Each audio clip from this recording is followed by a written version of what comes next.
তো আজকে আলোচনা করব মাধ্যমিক ইতিহাস পরীক্ষার জন্য 8 নম্বরের প্রশ্ন।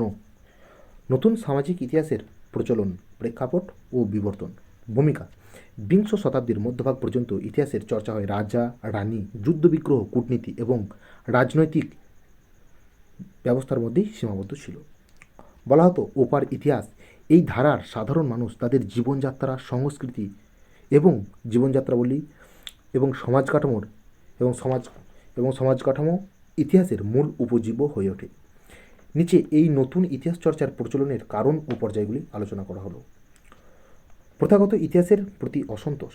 প্রথম ও দ্বিতীয় বিশ্বযুদ্ধের পর ঐতিহাসিকদের একাংশ অনুভব করেন যে শুধুমাত্র রাজনৈতিক ইতিহাস চর্চা মানব সভ্যতার সম্পূর্ণ ছবি তুলে ধরতে পারে না। তাহলে কী বলছে? রাজনৈতিক ইতিহাস চর্চায় শুধুমাত্র সম্পূর্ণ ছবি তুলে ধরতে পারে না। ফরাসি অ্যানাল স্কুলের অবদান কি? নতুন সামাজিক ইতিহাসের ভিত্তিপ্রস্তর স্থাপন করেছিল ফ্রান্সের অ্যানাল পত্রিকা গোষ্ঠী। 1929 সালে মার্ক ব্লক এবং লুসিয়ান ফেভর এই গোষ্ঠী প্রতিষ্ঠা করেন। তাহলে প্রতিষ্ঠা করছেন কে? না, 1929 সালে মার্ক ব্লক ও লুসিয়ান ফেভর এই গোষ্ঠী প্রতিষ্ঠা করেন।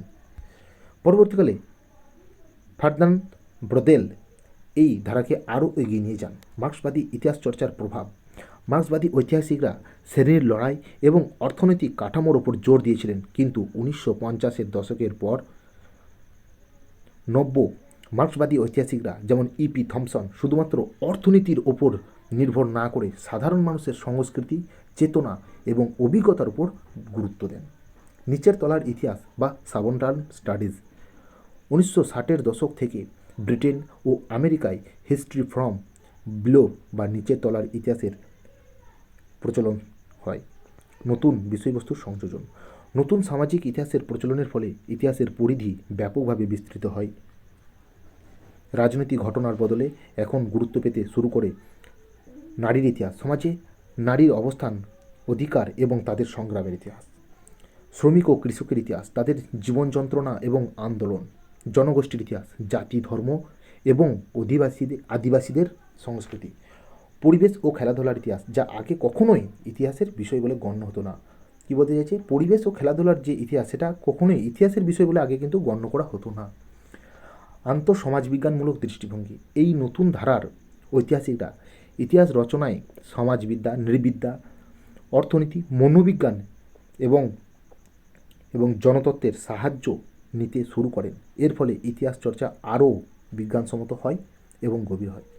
উপসংহার: পরিশেষে একথা বলা যায়, নতুন সামাজিক ইতিহাস কোনো একক ব্যক্তির প্রচেষ্টা নয়, বরং বিশ্বজুড়ে চলা বিভিন্ন বুদ্ধিবৃত্তিক এবং সামাজিক আন্দোলনের ফলশ্রুতি হিসেবে আত্মপ্রকাশ করেছিল। তো আজকের ভিডিওটা এই পর্যন্তই। দেখা হচ্ছে পরবর্তী ভিডিওতে। কমেন্ট করে জানিও ভিডিওটি তোমাদের কেমন লাগলো।